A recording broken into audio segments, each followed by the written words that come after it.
로마서 8장 18절부터 30절까지입니다.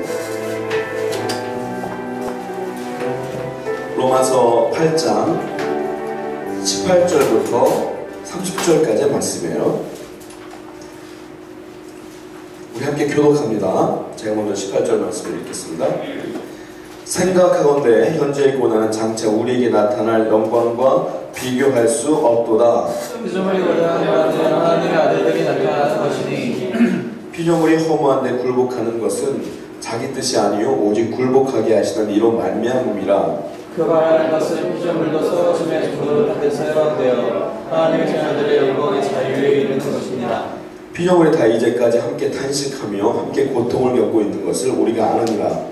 그뿐 아니라 또한 우리 곧 성령의 처음에 열매를 받을 우리까지도 속으로 탄식하여 양자될 것 우리 몸의 성령을 도달이느니라. 우리가 소망으로 구원을 얻었음에 보이는 소망이 아니니 보는 것을 누가 바라리요. 만일 우리가 보지 못하는 것을 바라면 참음으로 기다릴지니라. 이와 같이 성령도 우리 연약함을 도우시나니 우리는 마땅히 기도할 바를 알지 못하나 오직 성령이 말할 수 없는 탄식으로 우리를 위하여 친히 간구하시느니라. 마음을 살피시는 이가 성령의 생각을 하시나니 이는 성령이 하나님의 뜻대로 성도를 위하여 간구하심이니라. 우리가 알거니와 하나님을 사랑하는 자 곧 그의 뜻대로 부르심을 입은 자들에게는 모든 것이 합력하여 선을 이루느니라. 하나님이 미리 아신 자들을 또한 그들의 형상을 본받게 하기 위하여 미리 정하셨으니 이는 그 로마 형제 중에서 받아들이 되게 하려 하심이니라. 같이 읽겠습니다. 또 미리 정하신 그들을 또한 부르시고 부르신 그들을 또한 의롭다 하시고 의롭다 하신 그들을 또한 영원케 하셨느니라. 아멘. 우리 계속 로마서를 살펴보고 있습니다. 로마서를 살펴보고 있는데 오늘은 피조물들에 관한 이야기가 쭉 나오고 있어요. 여러분들 D-Day라는 얘기 들어보셨죠? 교회 행사 같은 거 할 때, 뭐 새생명 축제 같은 거 할 때 여기 붙잖아요. D- 며칠, 19, 8, 7 하다가 나중에 D-Day 그러면 그날이 이제 생명이 새생명 축제 하는 날이고, 또 체육 같은 경우도 운동 같은 거 할 때도 올림픽 같은 거 할 때도 D- 몇 하다가 D-Day 하면 그날이 개최 날이고 이런 날이 있잖아요. D-Day라고 하는 것이 사실은 그 전쟁에서 유래된 용어 아닙니까? 제2차 대전 때 연합군과 독일군이 전쟁을 치룰 때 연합군이 노르망디 상륙작전을 치룰 때 그날이 D-Day였어요. D-Day, 노르망디 상륙작전. 그래가지고 D-Day가 Decision Day라고 하고 결정의 날 이런 뜻입니다. 그런데 그 D-Day가 있어서 사람들이 막 행복하고 그런 게 아니에요. 왜냐하면 노르망디 상륙작전을 딱 치른 뒤에 그때부터 어떤 일이 벌어졌냐면 독일이 점령된 게 아니라 그때부터 독일은 더 치열하게 반항하기 시작해요. 그리고 그 전쟁은 더 치열해졌고 죽어가는 사람은 더 많아졌고 피해 입은 사람들은 더 많아졌어요. 그러다가 열심히 전쟁을 치르다가 연합군이 드디어 베를린을 함락합니다. 함락할 때 그들이 전쟁 용어를 또 써요. 뭐라고 하냐면 V-Day, 빅토리 데이, 승리의 날. 그렇게 선포하면서 전쟁이 끝난 거예요. D-Day, V-Day 두 개가 있어요. 이걸 가지고 어떤 신학자가 신학적으로 풀었어요. 어떻게 풀었냐면 D-Day가 신앙적으로 무엇이냐? 그것은 아마 예수님의 초림일 것이다. 예수님이 나를 위하여 이 땅에 오셔서 십자가에 못 박혀 죽으시고 장사한 지 사흘 만에 부활하셔서 승천하신 뒤 나에게 구원이라고 하는 선물을 주셨습니다. 이것이 D-Day다 이거예요. D-Day. 그런데 이것으로 끝난 것이냐? 그렇지 않다 이거예요. 우리에게는 V-Day가 있어요. 그건 무엇이냐? 그건 아마 예수님의 재림일 것이다. 예수님이 이 땅에 다시 오시는 날, 내가 생명이 끊어져서 하늘나라 올라가는 날, 그때 온전한 승리가 이루어질 것이다 라고 표현을 했어요. 그걸 가지고 고난을 연구하게 되는 거예요. 고난을 연구하고 왜 고난이 올까? 우리에게 왜 삶 가운데 왜 고난이 올까? 연구하다 보면 답이 나와요. 오늘 사도 바울이 푸른 이야기가 그거예요. 왜 우리에게 고난이 있을까? 구원을 받은 우리에게 왜 힘든 일이 있을까? 왜 억울한 일이 있을까? 왜 그럴까? 하는 것들을 사도 바울이 오늘 본문을 통하여 풀기 시작합니다. 다 같이 18절 말씀을 한번 읽어볼게요. 8장 18절 말씀입니다. 읽습니다. 시작. 생각하건대 현재의 고난은 장차 우리에게 나타날 영광과 비교할 수 없도다.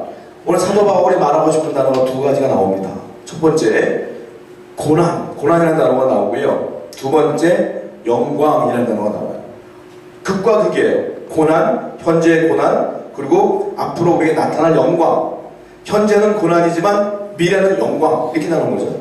이 이야기를 사도 바울이 푸는데, 그렇다면 왜 고난당하느냐 이렇게 푸는 게 아니에요. 이 고난을 통하여 탄식하는 사람들이 있다는 거예요.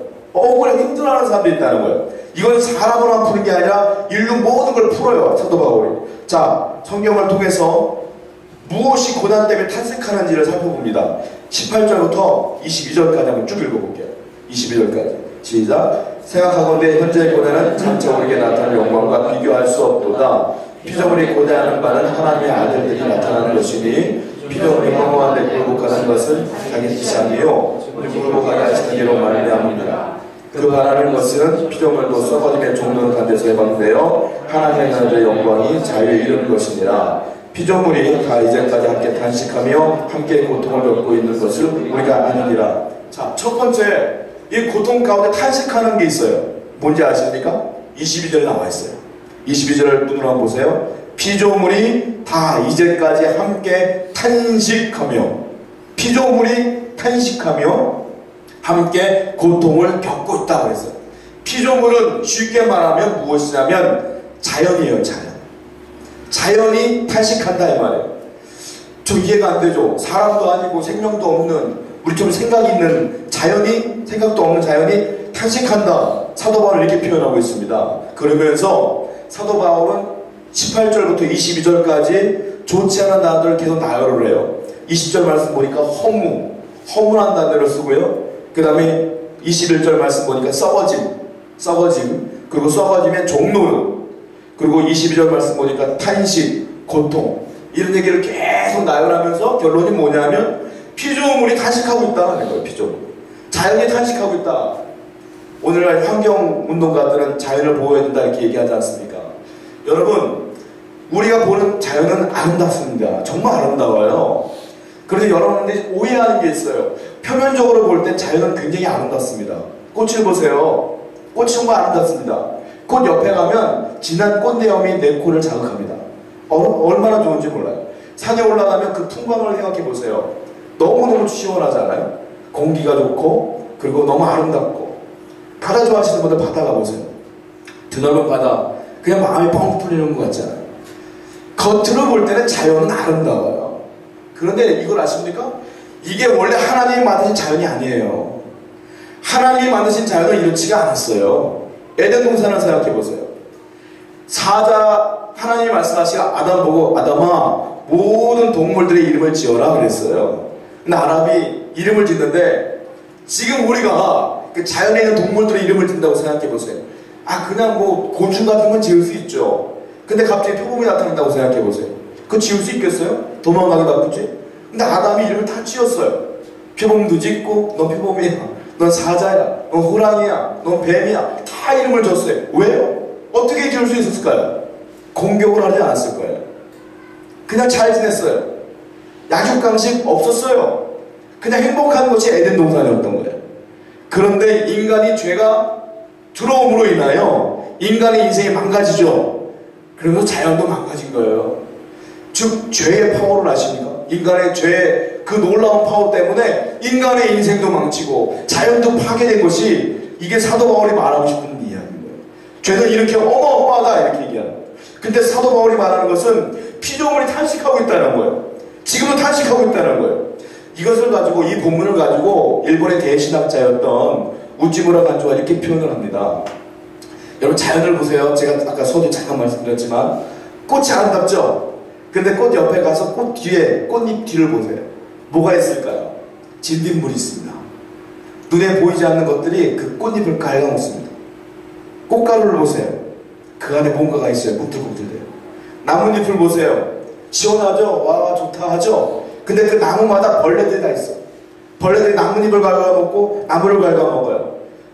개구리가 곤충들을 잡아먹어요. 그 개구리를 또 뱀이 잡아먹어요. 그 뱀을 하늘 나는 매가 잡아먹어요. 그 매는 또 다른 새로부터 공격을 받아요. 쥐가 돌아다녀요. 우리 집에 햄스터가 있는데 너무 귀여워. 근데 풀밭에 놔둬봐요. 걔는 내가 볼 때는 1시간이면 다 죽을 거예요. 들고양이를 잡아먹힐 거야. 잡아먹혀요. 고양이가 또 다른 동물을 공격해요. 족제비가 닭을 공격해요. 우찌모라 가지고 이렇게 쭉 합니다. 그래서 뭐라고 하냐면 이래도 자연이 아름답습니까? 자연은 전쟁터다. 질서가 아니고 혼란이다. 이렇게 표현을 해요. 그러면서 그가 뭐라고 말하면 어디 계시나이까 어서 오시옵소서 우리를 회복시켜 주옵소서 라고 자연이 외쳐있다고 해요. 여러분 하나님이 만드신 것은 약육강식이 아니에요. 평화와 기쁨이요 화평이에요. 그런데 죄로 인하여 자연조차도 이렇게 썩어져 가고 있고 사도 바울의 표현으로 말하면 썩어지면 종로스라고 있고 탄식하고 있고 고통을 받고 있다라고 말하고 있는 거예요. 사랑하는 여러분, 하물며 인간은 어떻습니까? 삶이 즐거운 사람이 어디 있겠어요? 언제나 고통이고 언제나 슬픔이고 언제나 아픔이 있지 않겠어요?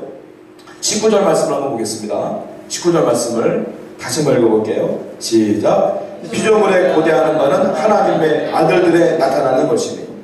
자연이 고대하는 게 있어요. 뭡니까? 하나님의 아들들의 나타남. 주의 오시옵소서 피조물도 이렇게 하고 말하고 있다는 거예요. 주님이 오시면 자연도 회복된다 이거예요. 회복. 주님의 목적은 회복이다 이거예요. 내 인생의 회복도 주님이 오셔야지 가능하다라고 말하는 거예요. 자, 자연이 탄식하고 있어요. 두 번째 또 누가 탄식합니까? 23절 말씀입니다. 23절 있습니다. 시작. 그뿐 아니라 그리고 성령의 취하며 열매를 받은 우리까지도 속으로 탄식하여 양자될 것 그 우리 몸의 성령을 기다리느니라. 자, 보시면요, 성령의 처음 익은 열매, 그 다음에 열매를 받은 우리까지도 써있어요. 우리는 누구를 말하는 거냐면 우리처럼 예수를 믿는 성도들을 의미합니다. 하나님을 믿는 사람들도 속으로 탄식하여 이렇게 말하고 있어요. 양져야 될 것 곧 우리 봄의 속량을 기다리느니라. 예수님을 믿고 영접되고 구원을 얻은 우리도 탄식한다. 그런데 앞에 처음 익은 열매라는 단어가 있어요. 이 열매는 보면 단수로 표현되는 것 같지만 원문은 복수로 표현되어 있어요. 열매들이에요. 열매들. 자, 이게 어떤 의미냐면 성령의 열매들이거든요. 여러분들이 예수님을 영접한 뒤에 하나님의 은혜로 내려온 축복들이 있어요. 그 열매들이 있어요. 여러분들의 열매는 무엇인지 모르겠지만 저의 열매를 보면 제가 예수님을 영접하고 가장 먼저 온 축복의 열매는 기쁨이에요. 웬만하면 기뻤어요. 아무리 힘겨운 공격이 있더라도 기뻤어요. 그리고 감사했어요. 감사가 흘러 넘치기 시작했어요. 상황을 보고 감사하지 않고 그냥 주님 보고 감사했어요. 살아있는 게 감사했고 또 하나 흘러온 축복이 뭐냐면 인격이에요. 제가 인격이 좀 좋지가 않았는데 하나님의 은혜로 훈련되어지기 시작했어요. 그래서 말도 순화되기 시작하고 생각도 건전해지기 시작하고 그런 축복들이 오더라고요. 그리고 또 다른 축복이 왔는데 그게 뭐냐면 지혜예요. 하나님이 내게 은혜를 주심으로 인하여 머리가 갑자기 좋아진 것 같아요. 그때 머리가 안 좋았는데 갑자기 좋아졌어요. 성경으로 봤더니 막 말씀이 해석되어지기 시작하고 그리고 빨리 외워지기 시작하고 이런 은혜들이 왔어요. 나에게 준 축복들이 그래요. 여러분들은 어떤지 모르겠어요. 구원을 받았지 않습니까? 구원의 은혜로 온 축복들이 분명히 있을 거예요. 근데 그거 아셔요? 이 축복이 전체가 아니라는 것은 자, 성경을 볼까요? 창세기, 성경을 찾아보기 힘드니까 제가 말씀드릴게요. 창세기를 보면 아브라함이요 자기 아들 이삭을 위하여 아내 될 사람을 찾습니다. 그래서 자기의 종 엘리에셀을 자기의 집으로 보내요. 보냈더니 이 엘리에셀이 누구를 만나냐면 리브가를 만났어요. 리브가를 만나서 이 엘리에셀이 데리고 가려고 집으로 가서 뭐 하냐면 리브가에게 선물을 막 주는 거예요. 지금 귀걸이를 줬다가 팔찌를 줬다가 목걸이를 줬다가 옷도 줬다가 한번 더 좋은 옷도 줬다가 신발도 줬다가 막 줘요. 리브가가 기분이 좋아지는 거예요. 제가 볼 땐 리브가가 은혜로 와서 시집 가겠습니다라는 것뿐만이 아니고 선물 보고 어쩜 마음이 흔들었을지 모르겠어요. 선물을 막 줘. 기분이 좋았어. 야, 부자인가 보다. 이런 마음이 모아. 그러다가 아버지 저 갈게요. 시집 갔어요. 자, 보세요. 지금 엘리에셀이 지금 막 선물을 막 주지 않습니까? 그런데 그 선물이 다냐? 아니에요. 리브가가 시집가서 아브라함 집에 들어가면 더 많은 것들이 있지 않습니까? 경험해보지 못한 것들이 있지 않습니까?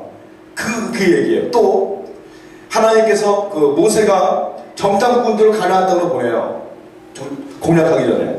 그 정탐꾼들이 뭘 갖고 오냐면 그 땅에 가나안 땅에 있는 포도 열매, 무화과 열매, 그리고 각종 오렌지 열매들 갖고 오는데 이스라엘 땅에서 자란 것보다 훨씬 커. 크고 맛있어. 사람들이 놀라게 맞아요. 야, 이렇게 좋은 게 있구나. 그런데 부정적인 얘기하죠. 그러나 아낙 자손이 이미 살고 있어서 점령하기 힘들어요 라고 얘기하지만, 자, 포도열매, 무화과나무 열매, 기타 등등 열매를 쫙 내려놨을 때 사람들이 놀라요. 이걸 뭐라고 말하냐면 전체라고 하죠. 에피타이저. 밥 먹기 전에, 진짜 음식 먹기 전에 에피타이저 같은 거 나오잖아요. 에피타이저 같은 거예요. 들어가면 더 많은 열매가 있단다 라고 하는 거죠, 한마디로. 여러분, 하나님께서 여러분들에게 구원의 선물을 주셨습니다. 믿죠, 여러분? 안 믿습니까?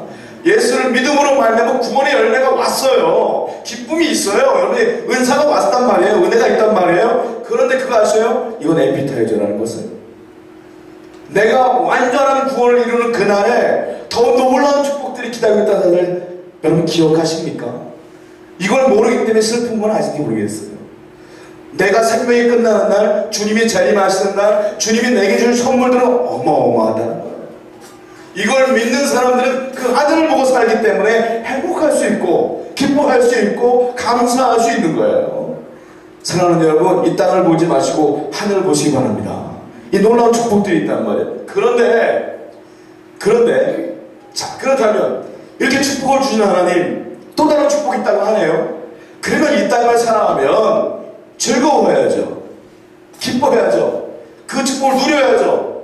그런데 많은 사람들이 그렇습니까? 신앙생활하면서 기쁜 것보다 슬픔이 더 많습니다. 즐거운 일보다 아픔이 더 많습니다. 내가 신앙을 갖고 있지만 신앙 없는 사람들이 더 즐거워 보일 때도 많습니다. 고통과 어려움이 더 많은 것 같아요. 그래서 우리는 낭만하고 절망하죠.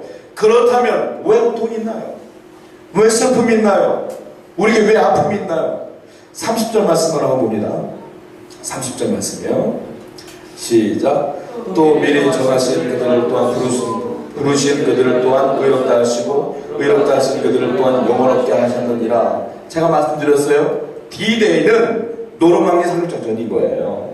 아직 전쟁이 끝난 게 아니에요. V-Day가 와야 돼요. 지금 우리는 D-Day, V-Day 사이를 사는 거예요. 아직. 그러니까 어려울 수밖에 없고 고통이 있을 수밖에 없는데, 특별하게 주님께서 정확하게 사도 바울이 말하고 있어요. 뭐라고 합니까? 30절에 정하신 그들을 또한 부르신다는 게 뭐예요? 여러분하고 저를 말하는 거예요. 구원의 자리를 부르신 거예요. 부르신 그들을 또한 의롭다 하시고, 의인이라 칭하신 거예요. 이신칭이 의로운 거예요. 우리는 의롭다 하신 그들을 또한 영화롭게 하셨느니라. 우리는 의롭다 여기를 받아준 것까지 됐는데 영화롭게 하셨느니라까지는 못 갔어요. 구원의 최종 교리가 영화입니다. 영화. 다른 말로 성화. 영화와 성화는 솔직히 말씀드리면 내가 이 땅을 끝나는 날 거기서 이루어지는 거예요. 우리는 그걸 이루는 과정이 있는 거죠.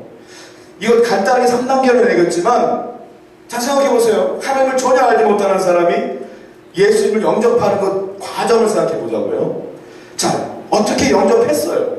영접한 사람이 영화, 대단한 성자와 같은 그런 깨끗한 모습으로 살아가는 것, 그 과정을 생각해 보세요. 이게 짧지 않을 거란 말이에요. 길 거란 말이에요. 긴데 그렇게 되기까지 어마어마한 훈련과 연단이 있을 거란 말이에요. 우리가 이 과정에 있는 거예요.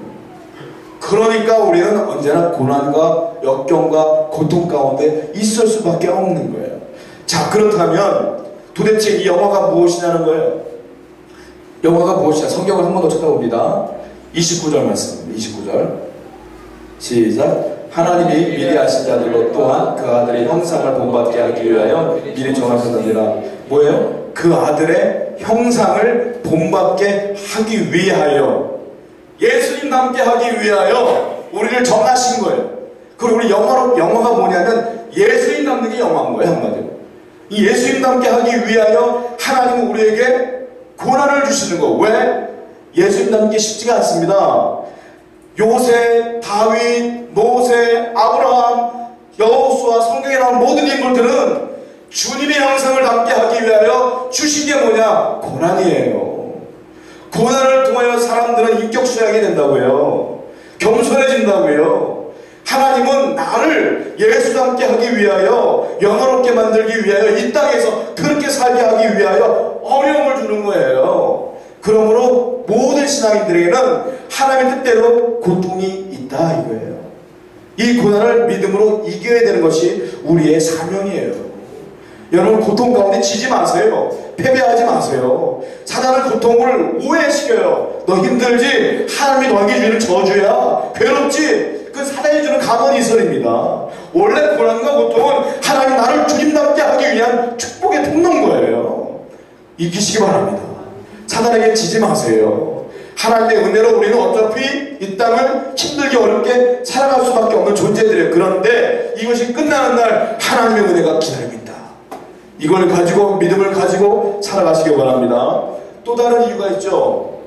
이거는 성경대로 말하는 거고, 또 다른 제가 서두에 말씀드렸던 것처럼 왜 고난당하냐면 우리는 D-Day와 V-Day 사이를 걸어가기 때문에 이 고통 수밖에 없는 거예요. 우리가 이 고통이 끝나는 날은 언제냐? 빅토리 데이, 즉 하늘나라 올라갔을 때 끝나는 거예요. 구원은 불완전한 거예요. 지금의 구원은 불안하지 않습니까? 내가 예수를 믿었으면 완벽한 성인이 되어야 되는데 내 인격을 보세요. 불완전하지 않습니까? 이 불완전한 인격이 하늘나라 갔을 때 끝나는 거예요.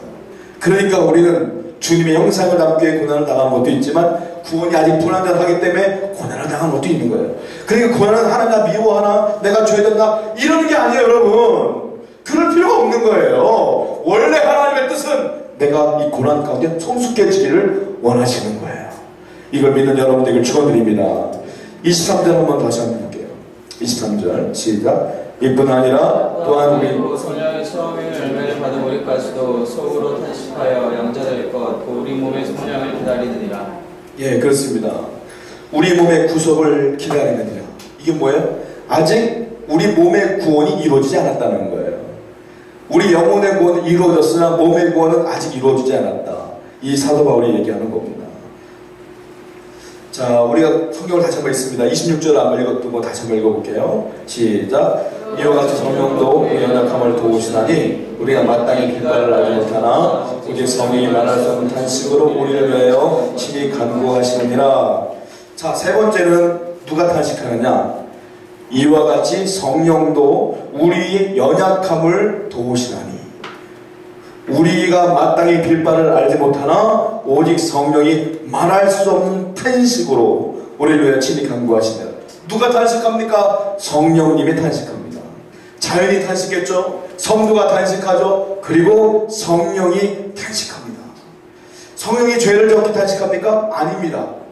자연이 파괴되는 모습을 보고 인간이 하나님께 나아가지 못하는 모습을 보고 탄식합니다. 그러면서 성령께서 하시는 일이 있어요.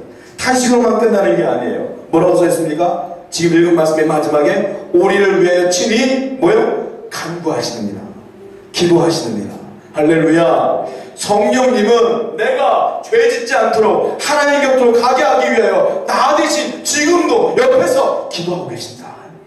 그러므로 여러분들은 잘못된 일이 없어요. 이걸 믿으시기 바랍니다. 곁길로 갈 수는 있으나 하나님께서 계속 나를 위해 도우시기 때문에 나는 다시 한번 돌이킬 수 있다는 거예요. 이런 믿음을 가지고 다시 한번 하나님을 의지하며 나가시기를 축원드립니다. 다 성령님은 나를 위하여 기도로 돕는 분이에요. 자, 그 다음에 두 번째로 성령님은 어떤 분이실까요? 우리가 제가 저번 주인가요? 저번 주가 성령님은 도우시는 분이다 라고 설명드리면서 돕는 것이 무엇이냐 원문을 해석해 드렸어요. 돕는 거는 뭐냐면 어미와 아이가 길을 걸을 때 아이가 넘어지지 않습니까? 그때 어머니가 아이를 다독이면서 괜찮아, 잘했어, 일어나, 이게 돕는 거라고 말씀드렸단 말이에요. 그 요한복음의 성령님을 어떻게 표현하냐면 요한은 보혜사 성령이라고 표현해요. 보혜사는 돕는 분이라고 해석하지만 또 다른 의미가 있는데 어떻게 해석하냐면 부르심을 받아 내 옆에 서 계시는 분이 보혜사예요. 부르심을 받아 내 옆에 서 계시는 분. 자, 성령님은 나를 돕는 분이지만 내 옆에 서 계시는 분이에요. 왜 서 있어요? 그냥 서 있으면 아무 도움이 안 되잖아요. 왜 서 있을까? 내가 넘어지면 일으켜주고 내 짐이 무거우면 대신 져주고 이런 역할을 하는 게 성령님이란 말이에요. 성령은 나를 위해 기도하시는 분, 성령은 내 짐을 대신 져주시는 분. 그러므로 우리가 인생을 살면서 하나님 허락하신 고난을 당할 수 있어요. 그러나 성령님은 나 몰라 하지 아니하고 내 옆에서 대신 기도해 주시고 내 짐을 대신 져주고 계시다는 거예요. 인생이 힘들죠? 고난스럽죠? 고통스럽죠? 여러분 그거 아셔야 돼요.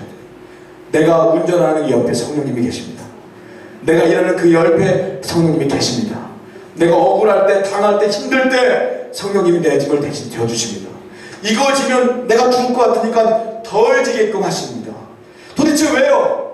아니 확실하게 그 고난을 없애주시니 왜 그럴까요?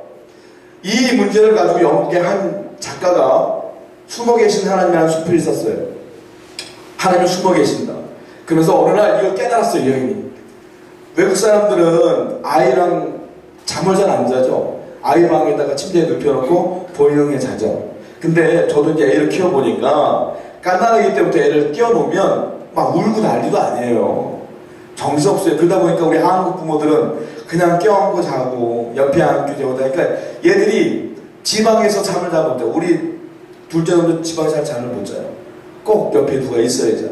근데 외국인들은 안 그렇잖아요. 이게 냉정하게 떨어뜨려 놓고 자잖아요. 근데 이 여인이 애를 낳고 살아보니까 이걸 깨달은 거예요. 침대에 애를 눕혀놓고 잠을 자는데 애가 막 울어. 근데 데려가려고 하는데 남편이 잡는 거야. 안 돼. 이때 가면 제 독립심이 생기지가 않아. 놔둬야 돼. 근데 이 여인은 엄마이지만 울며 겨자먹고 가만히 있는 거예요. 애가 막 울어도 막 목소리가 괜찮아 나 여기 있다 그냥 자라 계속 얘기하고 있으니까 마음이 아픈 거예요. 그때 이 여인이 깨달음이 왔어요. 하나님이 이렇지 않을까?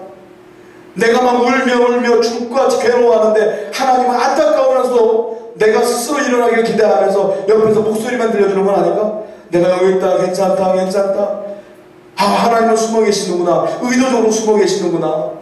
이 고난을 없애기를 난 원하지만 고난이 있기에 내가 성숙하기 때문에 하나님은 의도적으로 숨어서 나를 보고 계시는구나 깨달아 그러셨어요. 이게 숨어 계신 하나님. 여러분의 하나님도 저의 하나님도 때때로 숨어 계셔요. 왜? 이겨야 되니까. 이기면 내가 예수님의 형상을 닮을 수 있으니까. 그래서 의도적으로 숨어 계실지도 모르겠어요. 그러나 정급하면 주님 나타나셔요. 그리고 그 짐을 덜어내주세요. 내가 짐이 무거워요. 고난의 짐이 무거워요. 근데 여기서 조금 더 무거우면 내가 죽어요. 죽지 않을 만큼만 덜어가서 가시는 거예요. 이길 수 있을 만큼만 주시는 거예요. 이 하나님을 믿으시기 바랍니다. 하나님이 여러분을 떠나는 게 아니에요. 옆에 계시는 줄 다시 한번 확신하시기 바랍니다. 우리 하나님을 믿는 시간 됐으면 좋겠어요. 자, 그렇다면 이렇게 고난만 당하면 이 땅에 살아는 보람이 없잖아요. 어떻게 살아야 되는 거예요 도대체가? 고난을 견디면서 이겨내며 살아야 되는 겁니까? 적극적으로 살아야 될 필요가 있어요. 성경이 아까 서두에 뭐라고 그랬어요? 고난, 미래는 영광. 우리는 하나님의 영광을 위해 창조된 사람들입니다. 이 땅을 살면서도 충분히 하나님의 영광을 나타낼 수 있습니다. 엄청난 고난을 당해도 사람들은 무너져 나빠져도 믿음으로 견고 이겨나가면 사람 놀래요. 야, 믿음의 사람은 이렇게 다르구나. 이런 모습들을 보여주면서 하나님의 영광을 나타내야 돼요. 성경에 어떻게 써있는지 아십니까? 24절 말씀입니다. 24절 살펴보세요. 시작. 우리가 구원을 얻었음에 보이는 소망이 아니니 보는 것은 누가 바라리요. 25절까지요. 시작. 만일 우리가 보지 못하는 것을 바라면 참음으로 기다렸자. 자, 우리가 소망으로 구원을 얻었다. 맨 마지막에 보지 못하는 것을 바란다. 참고 기다려라. 이게 뭡니까? 소망이에요. 너희는 이 땅에 어렵고 힘든 일을 당하지만 나 여호와를 소망하라. 저 땅을 소망하라. 내가 소망하며 살면 하나님의 영광이 이 땅에 나타나는 거예요. 내가 소망하며 살면 절망한 상황에서 웃으며 넘어갈 수 있는 소망이 있다면 사람들은 우리를 통하여 예수님의 영광을 바라볼 수 있는 거예요. 여러분 소망을 품으시기 바랍니다. 여러분의 인생이 여기서 끝나는 게 아니라 반드시 하나님 뜻이 나타나게 될 줄 믿습니다. 자, 18절 말씀 보면요 이런 말이 있어요. 18절 다시 한번 읽어볼게요. 18절 말씀 시작. 생각하건대 현재의 고난은 장차 우리에게 나타날 영광과 비교할 수 없도다. 여기서요 생각하건대 이 부분을 어떻게 해석하냐면 계산해보건대 이름이에요. 생각해보건대 계산해보건대 비교해보라는 거예요. 자, 지금에 당한 고난, 그러니까 장차 나타날 영광 비교해서 계산해봐. 어떻게 크니? 물어보는 게 사도 바울.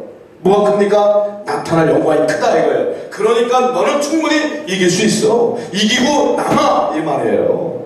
여러분, 내가 절망에 무너지는 이유는 장차 나타날 영광과 계산해보지 않았거든. 하나님의 영광과 계산해보세요. 이건 능히 이길 수 있어요. 할렐루야. 이런 믿음이 여러분 가운데 있기를 소망합니다. 사도 바울이 또 말하는 게 뭡니까? 맨 마지막에 바라면 25절 마지막에 보지 못한 것을 바라면 참음으로 기다려라. 안 보이지? 그래도 기다려봐. 또 안 보이지? 기다려라. 제가 몇 번 얘기했는 게 있는데, 사랑하는 여인과 데이트를 하는데 여인이 12시에 만나게 하는데 12시에 안 나타나. 근데 12시에 안 나타났다고 집에 가보니까 여러분들 냉정하게 아니잖아요. 올 걸 믿고 30분 40분 기다리지 않습니까? 이 기다림이 이거예요. 안 보여도 보이지 않아도 기다리는 거예요. 왜 기다려요? 신뢰하니까. 신뢰하니까 기다려요. 우리가 하나님의 영광을 나타내는 첫 번째 조망 가야 돼요. 두 번째는 하나님의 영광을 바라보며 하나님을 신뢰해야 돼요. 신뢰. 비록 하나님의 응답이 지금 없을지라도 반드시 응답될 것을 신뢰하시기를 바랍니다. 이런 믿음이 여러분 가운데 있기를 바라겠어요. 기도하겠습니다.